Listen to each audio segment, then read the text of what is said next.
back now with Abby Phillip, Ron Brownstein, and Shan Wu. Abby, first to you. Again, the back and forth, really it's just been a fourth. It's just been the president attacking Jeff Sessions for more than a year now. We're now seeing Jeff Sessions come out of his shell a tiny little bit. Crossed a line here, the president did in Jeff Sessions' mind, where he said, you didn't take control of the Justice Department. Yeah, I mean, I think it is really, I mean, we should focus on that for just 1 second. The president just said that he believes that that when he took office and he put in senior leaders in the Justice Department, not just Jeff Sessions, but leaders underneath him, that they still haven't taken control of his own Justice Department. That's really extraordinary. And I think that's why Jeff Sessions felt like he had to step in, because the president was essentially implying that there was still some kind of Democratic conspiracy against him in his own Justice Department. And Jeff Sessions is both working for the President of the United States, but he's also the leader of a sprawling organization of law enforcement officers who need to respect the person holding that office. And I think he felt not only that he needed to defend himself, but also defend the organization from attacks against the president. And also, you know, I mean, I think, frankly, here we are, you know, more than 18 months into the Trump presidency.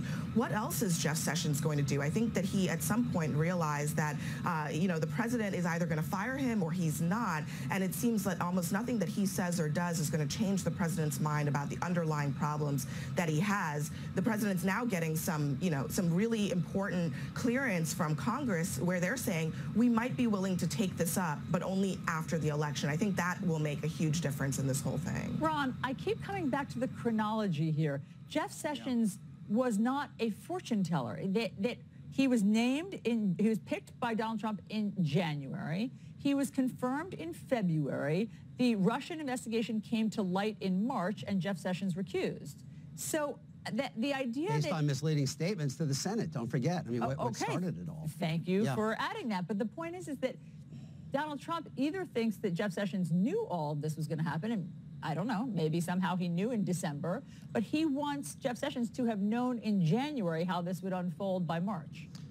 There are so many things about about the president's statement yesterday that are kind of like off the wall. I mean, the first, there was no elected official in the Republican Party who was ideologically closer to where Donald Trump wanted to take the party before his nomination than Jeff Sessions, as evidenced by the fact that it is his aide, Stephen Miller, who is kind of like the ideological keeper of the flame on immigration and other issues, racially inflected issues in the White House. Second, there is no cabinet member who has pursued a more aggressively conservative agenda. The idea that he hasn't taken control of the Justice Department, he has moved it significantly to the right on every possible policy area within its purview, particularly having to do with criminal justice reform, where he just apparently, you know, beat back Jared Kushner's attempt to support even kind of modest criminal justice reform and oversight of police, pretty much the whole panoply. The only question really here that the president is alluding to is the idea that Sessions has not, quote, protected him enough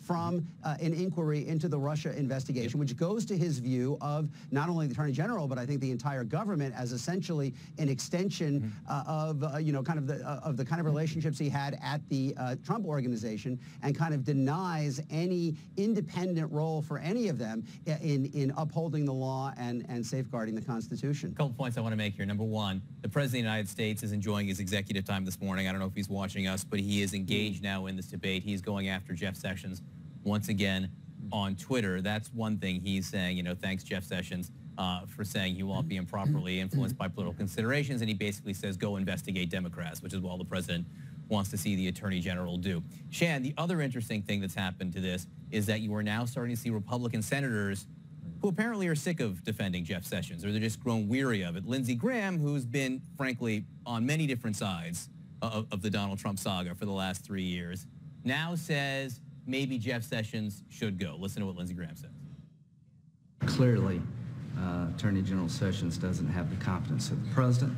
After the election, I think there will be some serious discussions about a new Attorney General. So that's Lindsey Graham. Shan, you actually suggest, Shan, that one of the things that the Attorney General should do is demand an apology, force the president's hand here. Absolutely. I mean, the president's emphasis on his personal loyalty is misplaced. I mean, Jeff Sessions, as well as the president, swore an oath of loyalty to the Constitution, not to each other. And Sessions, if he has any hope of being an effective Attorney General, needs to really stand up and say, look, you know, if you don't have confidence in me, fire me, but you owe me and the Justice Department an apology. Abby, we need to move on to Congressman Duncan Hunter. He is accused of mismanaging campaign funds, using them improperly. Here's a list of some of the things that expenses where he used the funds improperly, allegedly. Family vacations, went to Italy for $14,000, Hawaii for $6,500, Las Vegas, airplane ride for the family pet, bachelor party drinks, $350, river dance tickets, Steelers tickets for family members, Costco, using campaign funds for your groceries to the tune of $11,000. So last night he was on Fox and he explained really whose fault this all is.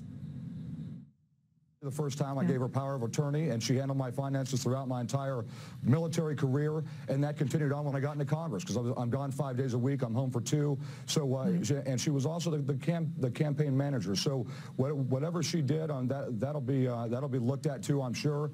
But I didn't do it. I didn't spend any money illegally. I did not use campaign money. So Abby, who is that rogue? Who is that rogue campaign manager? It's his wife. That's who he just threw under the bus there. That is really amazing. I mean, it also is interesting because some of the details of these alleged actions that he took were involving him having alleged affairs with other women, and they also involve him having conversations with his wife that federal investigators know about. So it's amazing that this is the excuse, but it also, I mean, to your point, it brings up this question of why is everyone seemingly involved in all kinds of alleged grift, and it's a family affair. It's not just the person, it's their wife. You know, with Ben Carson, it was the same thing. He blamed his wife for his problems. Wives are really acting badly here. Yeah, Wives are going rogue. Maybe they are, but maybe they're not. I mean, I think it's also that people need to take responsibility for their actions. He's an elected official. He was elected by the people to be a steward of his office, a steward of the taxpayer dollars. His wife was not elected. He was elected. I think that's really the issue here. It doesn't even matter really who he thinks was responsible. He is the ultimate person holding the office. Maybe Abby's blowing my mind. Abby trying to gracefully handle your snark right there. Well, I'm just curious that his wife paid $350 for bachelor party drinks. Right. That's, wow. She's really mismanaging this money. Yeah. Abby, thank you for bringing up personal responsibility. Thank you. Ron Brownstein, Shan Wu, thank you all.